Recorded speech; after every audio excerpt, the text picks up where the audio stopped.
So Belagavi ಜಿಲ್ಲೆ S P ಆಫೀಸ್ಗೆ 6ನೇ ತಾರೀಕು ನಾಸಿಕ್ ಜಿಲ್ಲಾ ವರಿಷ್ಠಾಧಿಕಾರಿಯವರ ಒಂದು ಅಲ್ಲಿಂದ ಲೆಟರ್ ಬರೆದಿರೋದು ಒಂದು ನಮಗೆ ಮಾಹಿತಿ ಒಂದು 16ನೇ ತಾರೀಕಿಗೆ ನನ್ನ ಗಮನಕ್ಕೆ ಒಂದು ಬಂತು.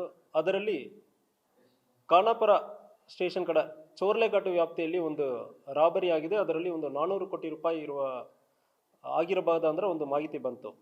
ಸೊ ಇದು ಹಿನ್ನೆಲೆ ಏನಂದರೆ ಇದರಲ್ಲಿ ಲೆಟರಲ್ಲಿ ಬಂದಿರೋದು ಒಂದು ಕಿವಿ ಮಾತಲ್ಲಿ ಬಂದಿರೋ ಒಂದು ಮಾಹಿತಿಯಲ್ಲಿ ಸಂದೀಪ್ ದತ್ತ ಪಾಟೀಲ್ ಎಂಬುವರನ್ನು ಅಕ್ಟೋಬರ್ 22ನೇ ತಾರೀಕು 2025 ಸುಮಾರು 3 ತಿಂಗಳ ಹಿಂದೆ ಒಬ್ಬನನ್ನು ಕಿಡ್ನಾಪ್ ಮಾಡಿರ್ತಾರೆ. ಕಿಡ್ನಾಪ್ ಮಾಡಿರೋರು ಯಾರು ಮಾಡ್ತಾರೆ ಅಂದರೆ ವಿಶಾಲ್ ನಾಯ್ಡು ಎಂಬವನು ಕಿಡ್ನಾಪ್ ಮಾಡ್ತಾನೆ.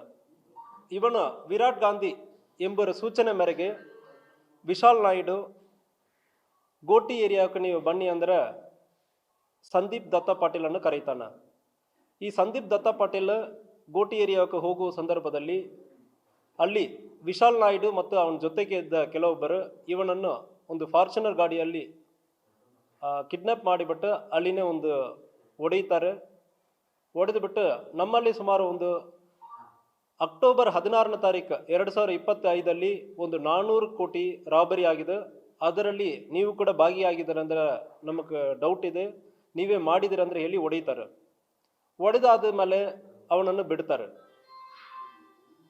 ಸ್ವಲ್ಪ ಟೈಮ್ ಆದಮೇಲೆ ಅವನನ್ನು ಮನೆ ಸುತ್ತಮುತ್ತ ಹೋಗಿ ಫಾಲೋ ಅಪ್ ಮಾಡ್ತಾರೆ. ಸೊ ಅದು ಮುಗಿದ ನಂತರ ಅವನಿಗೆ ಮತ್ತೆ ಕಾಲ್ ಮಾಡಿ ಇರ್ತಾರೆ. ಮತ್ತೆ ಕಾಲ್ ಮಾಡಿ ನಮಗೆ ಅದು ಸಿಕ್ಕಿರುತ್ತದೆ ಅಂದರೆ ಹೇಳಿ ಮಾಹಿತಿ ಹೇಳಿರ್ತಾರೆ. ಸೊ ಇದರಲ್ಲಿ ಇವನ್ ಕಡೆ ನಮಗೆ ಲೆಟ್ರ್ ಬರೆದಿರೋದಲ್ಲಿ ಈ ಲೆಟ್ರಲ್ಲಿ ಏನಿದೆ ಅಂದರೆ ಈ ಕಿಡ್ನಾಪಕ್ಕೆ ಕಾರಣ ಇವನು ಒಂದು 400 ಕೋಟಿ ರೂಪಾಯಿ ರಾಬರಿ ಮಾಡಿರೋದಲ್ಲಿ ಭಾಗಿಯಾಗಿರೋದಾಗಿ ನಮಗೆ ಬಂದಿದೆ ಅಂತ ಪೊಲೀಸರು ನಮಗೆ ಲೆಟ್ರನ್ನು ಬರೆದಿರ್ತಾರೆ. ಇದು ಚೋರ್ಲೆಘಾಟ್ ಅಂದರೆ ಬರೀತಾರೆ. ಇದರಲ್ಲಿ ಇದು ಬಿಟ್ಟು ಮಾಹಿತಿ ಯಾವುದೂ ಇಲ್ಲ. ಈ ಲೆಟ್ರ್ ಬಂದಾದ ನಂತರ ನಾವು ಇಲ್ಲಿಂದ ಒಂದು ನಮ್ಮ ಸಬ್ ಇನ್ಸ್ಪೆಕ್ಟರ್ ಮತ್ತು ಒಂದು 3 ಜನ ಮರಾಠಿ ಬರೋವರನ್ನು ನಾಸಿಕ್ ಜಿಲ್ಲೆಗೆ ಕಳಿಸಿದ್ದೀವಿ. 21ನೇ ತಾರೀಕು ಅಲ್ಲಿ ಹೋಗಿ ರೀಚ್ ಆಗಿರೋರು ಅಲ್ಲಿ ನಾಸಿಕ್ ಜಿಲ್ಲೆಯಲ್ಲಿ ಇರುವ ಪೊಲೀಸ್ ವರಿಷ್ಠಾಧಿಕಾರಿ ಮತ್ತು SIT ಟೀಮನ್ನು ಕೂಡ ಒಂದು ಇತ್ತೀಚೆಗೆ ಫಾರ್ಮ್ ಮಾಡಿರೋದು ಕಂಡು ಬಂದಿರುತ್ತದೆ. ಅವ್ರ ಕಡೆ ಮಾತಾಡೋ ಸಂದರ್ಭದಲ್ಲಿ ಅಕ್ಯೂಸ್ಡ್ ಯಾರ್ಯಾರು ಕಿಡ್ನಾಪ್ ಮಾಡಿದಾರೋ ಅವ್ರ ಕಡೆ ನಮಗೆ ಮಾತಾಡೋದಕ್ಕೆ ಅವಕಾಶ ಸಿಕ್ಕಿಲ್ಲ. ಆಲ್ರೆಡಿ SIT ಟೀಮ್ ವಿಚಾರಣೆ ನಡೀತಾ ಇದೆ. ಆ ಇಂಟ್ರಾಗೇಷನ್ ಅಫೆಕ್ಟ್ ಆಗುತ್ತೆ ಅಂದರೆ ಹೇಳಿಬಿಟ್ಟು ನಮಗೆ ಅವ್ರ ಜೊತೆ ಯಾರು ಕಿಡ್ನಾಪ್ ಮಾಡಿದಾರೋ ಅವ್ರ ಜೊತೆ ಮಾತಾಡೋಕ್ಕೆ ಅವಕಾಶ ಇಲ್ಲ ಅಂತ ಹೇಳಿದ್ದಾರೆ. ನಾವು ಮಾತಾಡಿರೋದು ಸಂದೀಪ್ ದತ್ತ ಪಾಟೀಲ್ ಜೊತೆ ನಮ್ಮ ಪೊಲೀಸ್ ಅವರು ಹೋಗಿ ವಿಚಾರಣೆ ಮಾಡಿದ್ದಾರೆ ಮತ್ತು ಮಾತಾಡಿದ್ದಾರೆ. ಅವನು ಹೇಳೋದು, ಸರ್ ನನ್ನ ಕಿಡ್ನಾಪ್ ಮಾಡಿರೋರು ನನ್ನ ಕಡೆ ಹೇಳಿದ್ದಾರೆ, ಇಂಥಾಗ ಒಂದು 400 crore ರಾಬರಿ ಆಗಿದೆ ಅಂದರೆ ಹೇಳಿದ್ದಾರೆ ಅಂತ ಹೇಳಿರೋದು. ಅವನು ಯಾವುದೂ ನೋಡಿಲ್ಲ. ನೋಡಿರೋರು ಪ್ರಾಬಬ್ಲಿ ಈ 4 ಜನ ಇಲ್ಲ. ಈ 4 ಜನವನ್ನು ಟೀಮ್ ಕಟ್ಟಿ ಇದು ಮಾಡಿರೋದು ವಿರಾಟ್ ಗಾಂಧಿ ಎಂಬವನು. ಇವರಲ್ಲಿ ಯಾರೋ ಒಬ್ಬರಕ್ಕೆ ಗೊತ್ತಿರಬೇಕು. ಅವರ ಬಗ್ಗೆ ಆಲ್ರೆಡಿ SIT ವಿಚಾರಣೆ ನಡೀತಾ ಇದೆ, ನಮಗೆ ಅವಕಾಶ ಸಿಕ್ಕಿಲ್ಲ. ಇದ್ರ ಬಗ್ಗೆ ನಾವು ನಿಮ್ಮ ಕೋಆಪರೇಷನ್ ಅಡಿಷ್ನಲ್ ಇನ್ಫಾರ್ಮೇಷನ್ ಯಾವುದು ಇದೆ ಅಂದರೆ ಕೊಡಿ ಅಂದರೆ ನಾವು ಮಾಹಿತಿಯನ್ನು ಕೂಡ ಲೆಟ್ರನ್ನು ಕೂಡ ನಾವು ಬರೆದಿದ್ದೀವಿ. ಆಲ್ರೆಡಿ ಪರ್ಸ್ನಲ್ ಆಗಿ ಹೋಗಿ ಭೇಟಿ ಮಾಡಿದ್ದಾರೆ, ನಮ್ಮ ಸಬ್ ಇನ್ಸ್ಪೆಕ್ಟರ್ ಪರ್ಸ್ನಲ್ ಆಗಿ ಭೇಟಿ ಮಾಡಿದ್ದಾರೆ. ನಾನು ಕೂಡ ಈಗ ಲೆಟ್ರನ್ನು ಬರೆದಿದ್ದೀನಿ. ವಿಚಾರಣೆಯಲ್ಲಿ ಮಹಾರಾಷ್ಟ್ರ ಪೊಲೀಸ್ಗೆ ನಾವು ಸಂಪೂರ್ಣವಾಗಿ ಸಹಕಾರ ಕೊಡೋದಕ್ಕೆ ರೆಡಿ ಇರ್ತೀವಿ. ಒಂದು ವೇಳೆ ಅಫೆನ್ಸ್ ಇಲ್ಲಿ ಆಗಿರೋ ಸಂದರ್ಭದಲ್ಲಿ ಯಾರು ಬಂದು ಕಂಪ್ಲೇಂಟ್ ಕೊಡ್ತಾರೆ ಅಂದ್ರೆ ನಾವು FIR ತಗೊಳ್ಳೋದಕ್ಕೆ ರೆಡಿ ಇರ್ತೀವಿ. ಈ ಕೇಸಲ್ಲಿ ಇದರಲ್ಲಿ ಬಂದಿರೋ ಲೆಟ್ರಲ್ಲಿ ಹಿಯರ್ಸೆ ಅಂದರೆ ಹೇಳ್ತೀವಿ, ಒಂದು ಕ್ರಿಮಿನಲ್ ಆ್ಯಕ್ಟ್ ಪ್ರಕಾರ ಹಿಯರ್ಸೆ ಕೋರ್ಟಲ್ಲಿ ಅಡ್ಮಿಸಬಲ್ ಆಗಲ್ಲ, ಫ್ಯೂ ಎಕ್ಸೆಪ್ಷನ್ಸ್ ಇರ್ತದೆ. ಅದೇ ಬಿಟ್ಟು ಯಾರೇ ಒಬ್ಬರು ಒಂದು ಘಟನೆಯನ್ನು ನೋಡಿರೋರು ಮಾತ್ರ ಕಂಪ್ಲೇಂಟ್ ಕೊಡೋದಕ್ಕೆ ಅವಕಾಶ ಇರ್ತದೆ. ಇದು ಸಂಪೂರ್ಣವಾಗಿ ನಮಗೆ ಮಾಹಿತಿ ಕೊಟ್ಟಿರೋದು ಹಿಯರ್ಸೆ ಇರ್ತದೆ. ಯಾವುದೇ ಒಂದು ಸಣ್ಣ ದಾಖಲಾತಿ ನಮಗೆ ನೋಡಿರೋರು ಇಲ್ಲ ಅದರಲ್ಲಿ ವಿಕ್ಟಿಮ್ ಆಗಿರೋರು ಯಾರು ಬಂದು ಮಾಹಿತಿ ಕೊಡುವ ಸಂದರ್ಭದಲ್ಲಿ ಕೂಡ ಈ ಕೇಸನ್ನು ನಾವು ಮುಂದುವರಿಯೋದಕ್ಕೆ ರೆಡಿ ಇರ್ತೀವಿ.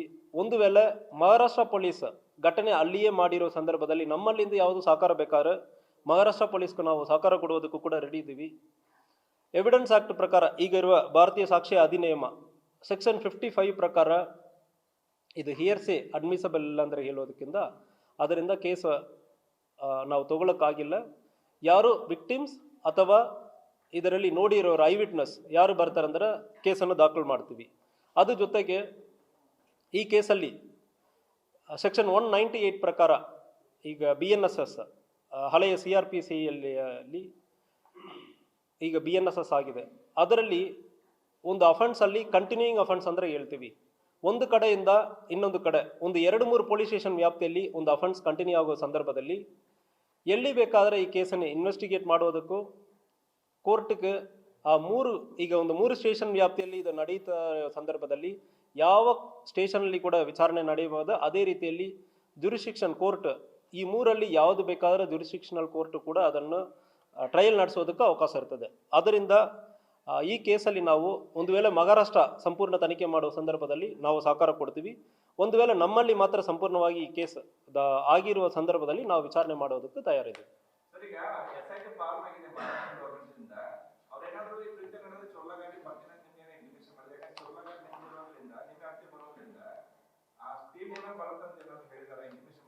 ನಮಗೆ 6ನೇ ತಾರೀಕು ಒಂದು ಲೆಟರ್ ಆವಾಗ ಬರೆದಿರೋದು ಬಿಟ್ಟು ಬೇರೆ ಯಾವುದೇ ಮಾಹಿತಿ ಇಲ್ಲ. ಸೊ ನಮ್ಮ ಪೊಲೀಸರು ಮಾತ್ರ ಇಲ್ಲಿಂದ ನಾಸಿಕ್ ಹೋಗಿದ್ದಾರೆ. ಸೊ ನಮ್ಮ ಕಡೆ ಯಾವುದೇ ರೀತಿಯಲ್ಲಿ ಕೋಆಪರೇಷನ್ ಬೇಕಂದರೆ ಇದು ಬರ ಯಾವುದೂ ಬಂದಿಲ್ಲ. ಅದಲ್ಲದೆ ಬೇರೆ ಕಾನ್ಫಿಡೆನ್ಷಿಯಲ್ ಮಾಹಿತಿ ಇರಲಿ, 2 ಕಂಟೈನರಲ್ಲಿ ಹೋಗಿರೋದಾಗಿ ಹೇಳ್ತಾ ಇದ್ದಾರೆ, ಅದ್ರ ಬಗ್ಗೆ ಮಾಹಿತಿ ಇರಲಿ, ಇಲ್ಲ ಯಾರು ಇನ್ವಾಲ್ವ್ ಆಗಿದ್ದಾರೆ ಅದ್ರ ಬಗ್ಗೆ ಡೀಟೇಲ್ ಇರಲಿ, ಯಾವುದು ಕೂಡ ಕೊಟ್ಟಿಲ್ಲ. ಜಸ್ಟ್ ಒಂದೇ ಒಂದು ಹೆಸರು ಮಾತ್ರ ಮೆನ್ಷನ್, ಒಂದು 3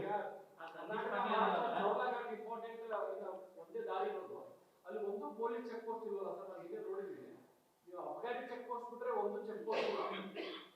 ಗೋವಾದಿಂದ ಬರ್ಬೇಕಾದ್ರೆ ಅಂದ್ರೆ ಈ ಮುಂದೆ ಈ ರೀತಿ ಕೃತ್ಯಗಳಾದಾಗ ನಿಮ್ಗೆ ಮಾಹಿತಿ ಹೆಂಗ್ ಸಿಗುತ್ತೆ ಅಂತ. ಮತ್ತೆ CC ಕ್ಯಾಮೆರಾ ಇದೆ ಸರ್, ಒಂದು TV ಸಮೇತ ಇರುವಂತ CC ಕ್ಯಾಮೆರಾ ಇದೆ. ಅದು ಇಲ್ಲಿ ಅಬಕಾರಿ ಚೆಕ್ ಪೋಸ್ಟ್ ನಲ್ಲಿ ನೀವು ಹೆಂಗ್ ಇದು ಮಾಡ್ಕೊಂಡ್ರೆ ಆಗಿದ್ರೆ. ಸೊ ಇದರಲ್ಲಿ ನಮಗೆ ಅವಕಾಶ ಇರುತ್ತದೆ, ಬೇರೆ ಬೇರೆ ಎಂಟ್ರಿ ಎಕ್ಸಿಟ್ ಪಾಯಿಂಟ್ ಮತ್ತು ಬೇರೆ ಬೇರೆ ಅವಕಾಶಗಳಿರ್ತದೆ. ನಾವು ಮುಂದುವರಿತೀವಿ. ಸಣ್ಣ ಪುಟ್ಟ ಲೋಪಗಳಿಂದ ಇನ್ ಕೇಸ್ CCTV ಹಾಕಿಲ್ಲ, ಇನ್ ಕೇಸ್ ಚೆಕ್ ಪೋಸ್ಟ್ ಅಲ್ಲಿ ಇಲ್ಲ ಅಂದರೆ efficiency of the check post ನಾವು ಹಾಕೋ ಸಂದರ್ಭದಲ್ಲಿ to what extent we can check ಅಂದರೆ ಇರ್ತದೆ. ಸೊ ನೋಡಿಕೊಂಡು ನಾವು ಅದ್ರ ಬಗ್ಗೆ ಮುಂದಿನ ದಿವಸಗಳಲ್ಲಿ ಪ್ಲಾನ್ ಮಾಡ್ತೀವಿ.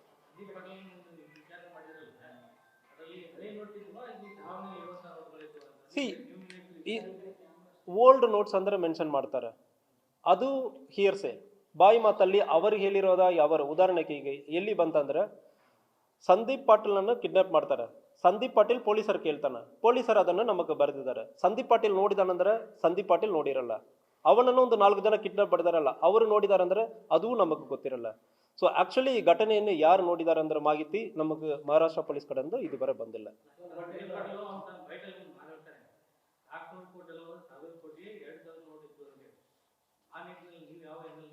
ಇಲ್ಲ, ಅವನು ಮಾತಾಡಿರೋದು ನಮಗೆ ಗೊತ್ತಿರಲ್ಲ. ಬಟ್ ಪೊಲೀಸ್ ಕಡೆಯಿಂದ ಅಫಿಷಿಯಲಿ ಬಂದಿರೋ ಇನ್ಫಾರ್ಮೇಶನ್ ಪ್ರಕಾರ ಅವನು ಅದನ್ನು ನೋಡಿಲ್ಲ ಅಂದ್ರೆ ಹೇಳ್ತಾ ಇದ್ದಾರೆ. ಪೊಲೀಸ್ ಕಡೆಯಿಂದ ಬಂದಿರೋದು ಇವನಕ್ಕೆ ಹೇಳಿ ಇರ್ತಾರಂದ್ರೆ ನಮಗೆ ಪೊಲೀಸ್ ಕಡೆಯಿಂದ ಬಂತ. ಅವನ ಕಡೆ ನಾವು ಮಾತಾಡುವಾಗಲೂ ಇದು ಬಗ್ಗೆ ಮಾಹಿತಿ ಅವನು ನೋಡಿರೋದಾಗಿ ಯಾವುದು ನಮಗೆ ತಿಳಿಸಿಲ್ಲ.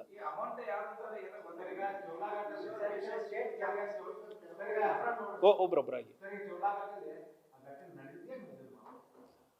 ಚೋರ್ಲಾಘಟ್ಟಲ್ಲಿ ಚೋರ್ಲಾಘಟ್ಟ ಅಂದರೆ ಈಗ 3 ಸ್ಟೇಟ್ ವ್ಯಾಪ್ತಿಗೆ ಬರ್ತದೆ ಅಂದರೆ ಹೇಳ್ತಾರೆ. ಇದು ನಮ್ಮದು ಮಾತ್ರ ಇಲ್ಲ, ಬೆಳಗಾಮಲ್ಲಿ ಬರ್ತದೆ, ಗೋವಾನಲ್ಲಿ ಬರ್ತದೆ, ಮಹಾರಾಷ್ಟ್ರನಲ್ಲಿ ಬರ್ತದೆ.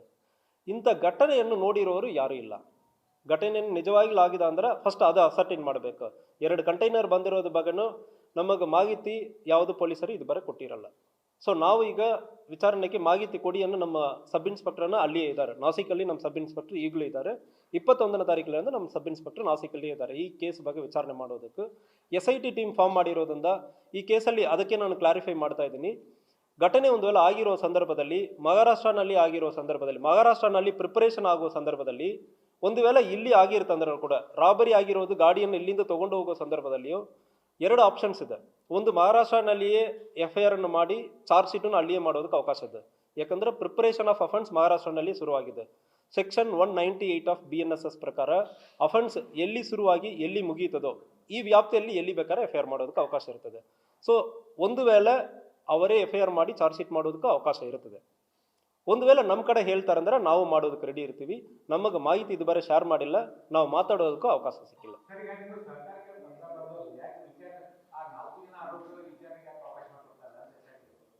ಇಲ್ಲ, ಅದು ನೀವು ಅವ್ರ ಕಡೆ ಹೇಳಬೇಕು.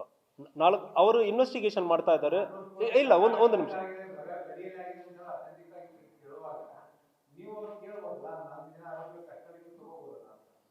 ಇಲ್ಲ, ಇದರಲ್ಲಿ ಫಸ್ಟ್ ಮಾಹಿತಿಯನ್ನು ನಮಗೆ ನೀಡಿದ್ದಾರೆ. ಇದು 6ನೇ ತಾರೀಕಿಗೆ ಬಂದಿರೋ ಮಾಹಿತಿ. ಅದಾದ್ಮೇಲೆ ಈ ಕೇಸ್ ಸೆನ್ಸೇಷನಲ್ ಆದ್ಮೇಲೆ they take it seriously. Government ಲೆವೆಲಲ್ಲಿ ವಿಚಾರಣೆ ಮಾಡ್ತಾ ಇದ್ದಾರೆ. SIT ಫಾರ್ಮ್ ಮಾಡಿರುತ್ತಂದ್ರೆ you know the importance of it.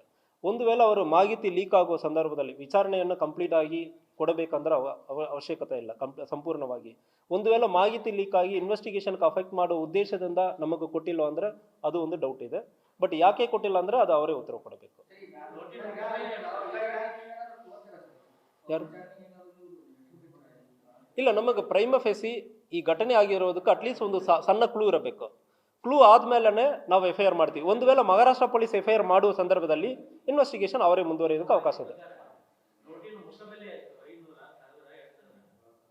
ಯಾವ್ದು ಇಲ್ಲ, ಇದು ಬಗ್ಗೆ ಯಾವುದು ಮಾಹಿತಿ ಅಫಿಷಿಯಲಿ ನಮಗೆ ಯಾವುದು ಕಮ್ಯುನಿಕೇಶನ್ ಇದು ಬರ ಆಗಿಲ್ಲ.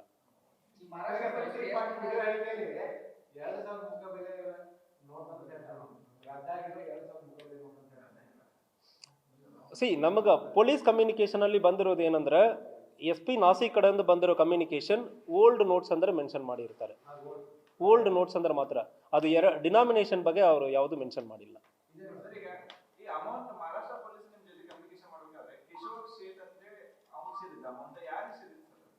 ಅದು ಬಗ್ಗೆ ಯಾವುದು ಮಾಹಿತಿ ಇಲ್ಲ. ನಿಮ್ಮ ಕಡೆ ಆ ಲೆಟರ್ನು ಕೂಡ ಶೇರ್ ಮಾಡ್ತೀವಿ. ಜನರಲಿ ಇದು ಇನ್ವೆಸ್ಟಿಗೇಷನ್ ಪರ್ಪಸ್ಗೆ ನಾವು ಇಷ್ಟು ದಿವಸ ನಾವು ವೆಯ್ಟ್ ಮಾಡುವುದಕ್ಕೆ ಇನ್ವೆಸ್ಟಿಗೇಷನ್ ಅಲ್ಲಿ ಯಾವುದು ಅಫೆಕ್ಟ್ ಆಗಬಾರ ಉದ್ದೇಶದಿಂದ ನಾವು ಕೆಲವೊಂದು ಇಂಥ ಇನ್ಫಾರ್ಮೇಶನ್ ನಾವು ತುಂಬ ಶೇರ್ ಮಾಡಲ್ಲ, ಇದು ಇನ್ವೆಸ್ಟಿಗೇಷನ್ ಅಫೆಕ್ಟ್ ಆಗುತ್ತೆ ಅಂದ್ರೆ.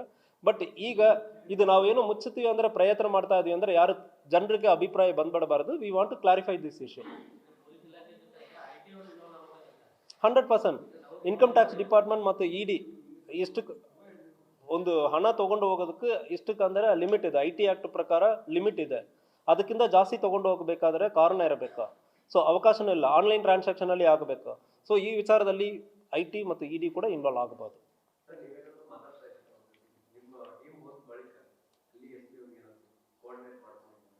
ಅಲ್ಲಿಂದ ಅವರು ಅಡಿಷನಲ್ SP ಅವ್ರ ಕಡೆ ಮಾತಾಡಿದ್ದಾರೆ.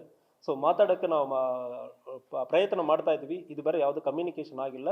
ಪರ್ಸ್ನಲಿ ಕೆಲವೊಂದು ವಿಚಾರಗಳು ಫೋನಲ್ಲಿ ಮಾತಾಡೋದ್ರಿಂದ ಪರ್ಸ್ನಲಿ ಹೋಗಿ ಮರಾಠಿ ಗೊತ್ತಿರೋವರೇ ನಮ್ಮವ್ರು ಇಲ್ಲಿಂದ ಕಳಿಸಿದ್ದೀವಿ. ಅವ್ರು ಮಾತಾಡ್ತಾರೆ ಅಂದ್ರೆ personally any communication can happen through ಇದು ಪರ್ಸ್ನಲಿ. ಇಲ್ಲಾಂದ್ರೆ ನಾವು ಹೇಳ್ತಾ ಇದ್ದೀವಿ ಸೀನಿಯರ್ ಆಫೀಸರ್ ಯಾರು ಬರಬೇಕಂದ್ರೆ ನಾವು ಕಳಿಸೋದಕ್ಕೂ ರೆಡಿ ಇದ್ದೀವಿ. ಆ ಕಮ್ಯುನಿಕೇಶನ್ ನಾವು ತಿಳಿಸಿದ್ದೀವಿ.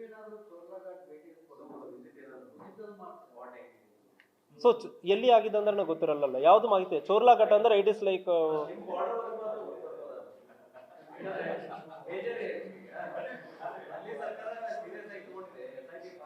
ಇಲ್ಲ, ನಾವು ಹೋಗ್ತೀವಿ.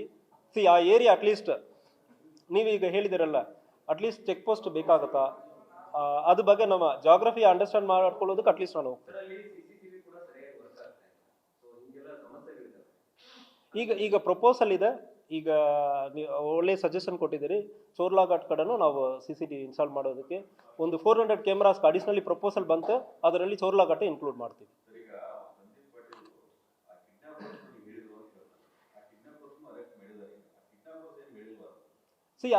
ಅವರ ನಮ್ಮ ಕಡೆ ಮಾತಾಡೋಕೆ ಬಿಟ್ಟಿಲ್ಲ ಮಹಾರಾಷ್ಟ್ರ ಪೊಲೀಸ್. ಅದು SIT ಇಂಟ್ರಾಗೇಷನ್ ಮಾಡ್ತಾ ಇದ್ದಾರೆ. ಅದು ನಮಗೆ ತಿಳಿಸಿಲ್ಲ. ಇನ್ವೆಸ್ಟಿಗೇಷನ್ ಅಲ್ಲಿ ಕೆಲವೊಂದು ವಿಚಾರಗಳು ಅವರು ಮುಂದೆ ಲೀಡ್ ತಗೊಳ್ಬೇಕಲ್ಲ. ಲೀಕ್ ಆಗುತ್ತಂದ್ರೆ ಇನ್ವೆಸ್ಟಿಗೇಷನ್ ಅಲ್ಲಿ ಅಫೆಕ್ಟ್ ಆಗುತ್ತಂದ್ರೆ ಮಾಡಿರುವುದಿಲ್ಲ.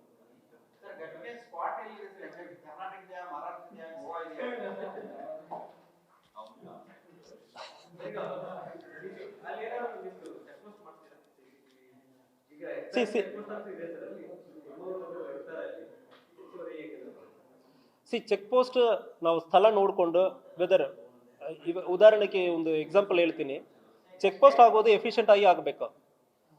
ಒಂದು ನಿಪ್ಪಾಣಿಯಲ್ಲಿ ನಿನ್ನೆ ಒಂದು ಹಸ್ಬೆಂಡ್ ಅಂಡ್ ವೈಫ್ ಡೆತ್ ಆಗಿದ್ದಾರೆ. 1 ವರ್ಷ ಮಗು ಈಗ ಅನಾಥೆ ಆಗಿದ್ದಾರೆ. RTO ಅವರು ಚೆಕ್ ಪೋಸ್ಟ್ ಮಾಡುವ ಇದರಲ್ಲಿ ಚೆಕ್ ಮಾಡುವ ಸಂದರ್ಭದಲ್ಲಿ ಅವಕಾಶ ಇಲ್ಲದೆ ಗಾಡಿ ನಿಲ್ಲಿಸಿರೋ ಸಂದರ್ಭದಲ್ಲಿ ಹಿಂದುಗಡೆ ಹೋಗಿರೋರು ಹೊಡೆದು 2 ಜನ ತಿರೋಗಿದ್ದಾರೆ. ಸೊ ಒಂದು ಚೆಕ್ ಪೋಸ್ಟ್ ಮಾಡಬೇಕಂದ್ರೆ ನಮಗೆ ಫೀಸಿಬಿಲಿಟಿ ಇದೆಲ್ಲ ಸ್ಟಡಿ ಮಾಡಿಬಿಟ್ಟೆ ಮಾಡಬೇಕು. Will do it.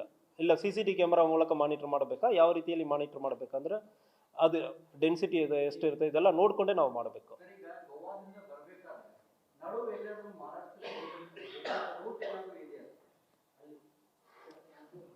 ಸೊ ಇಲ್ಲ, ಇದು ಬಗ್ಗೆ ದೇರ್ ಆರ್ ಡಿಫ್ರೆಂಟ್ ಪಾಸಿಬಿಲಿಟೀಸ್. ಅವರು ಮಹಾರಾಷ್ಟ್ರ ನಮ್ಮ ಕರ್ನಾಟಕಕ್ಕೆ ಬರದೇ ಹೋಗೋದಕ್ಕೂ ಅವಕಾಶ ಇದೆ. ಸೊ ಬೇರೆ ಬೇರೆ ಅವಕಾಶಗಳಿರ್ತದೆ. ಈ ಕೇಸಲ್ಲಿ ಇಂಥ ಕಂಟೈನರ್ ಬಂದಿಲ್ವಾ ಅಂದರೆ, ಯಾವ ಕಂಟೈನರ್ ಅಂದರೆ ನಮಗೆ ಗೊತ್ತಾಗಲ್ಲ. ಹೈವೇನಲ್ಲಿ ಸುಮಾರು ಕಂಟೈನರ್ಗಳು ಹೋಗುತ್ತದೆ. ಯಾವ ಕಂಟೈನರ್ ಅಂದರೆ ಅಟ್ಲೀಸ್ಟ್ ಒಂದು ನಂಬರ್, ಯಾವುದೋ ಒಂದು 2 ನಂಬರ್ ಕೊಡ್ತಾರೆ ಅಂದರೆ ನಾವು ಚೆಕ್ ಮಾಡೋದಕ್ಕೆ ಅವಕಾಶ ಇರ್ತದೆ. ಕಂಟೈನರ್ ಡೀಟೇಲ್ ಕೊಟ್ಟಿರಲ್ಲ, ಇಲ್ಲ ಅಕ್ಯೂಸ್ಡ್ ಕಾಂಟ್ಯಾಕ್ಟ್ ನಂಬರು, ಇಲ್ಲ ಯಾರೋ ಒಬ್ಬರು ಬಂದಿದ್ದಾರೆ ಅಂತ ಕಾಂಟ್ಯಾಕ್ಟ್ ನಂಬರ್ ಯಾವುದೂ ಇಲ್ಲ.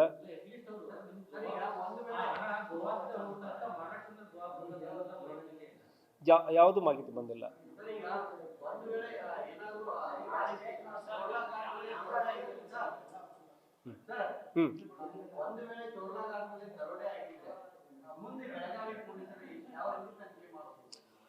ಒಂದು ವೇಳೆ ಚೋರ್ಲಾಘಟ್ಟಲ್ಲಿ ಈ ಅಪಘಾತ ಆಗಿರೋ ಸಂದರ್ಭದಲ್ಲಿ 2 ಆಪ್ಷನ್ ಇದೆ.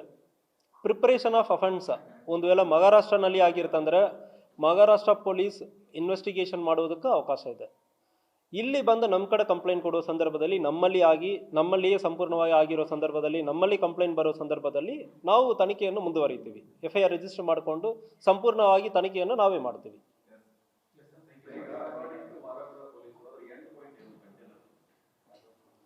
ಕಂಟೈನರ್ ಇದಂದ್ರೆ ನಮಗೆ ಮಾಹಿತಿ ಇಲ್ಲ. ಯಾವ ಕಂಟೈನರ್ ಅಂದ್ರೆ ಮಾಹಿತಿ ಇಲ್ಲ. ಸ್ಟಾರ್ಟಿಂಗ್ ಪಾಯಿಂಟ್ ಎಂಡ್ ಪಾಯಿಂಟ್ ಯಾವುದು ಕೊಟ್ಟಿರಲ್ಲ. 2 ಕಂಟೈನರ್ ಅಂದ್ರೆ ಮೆನ್ಷನ್ ಮಾಡ್ತಾರೆ.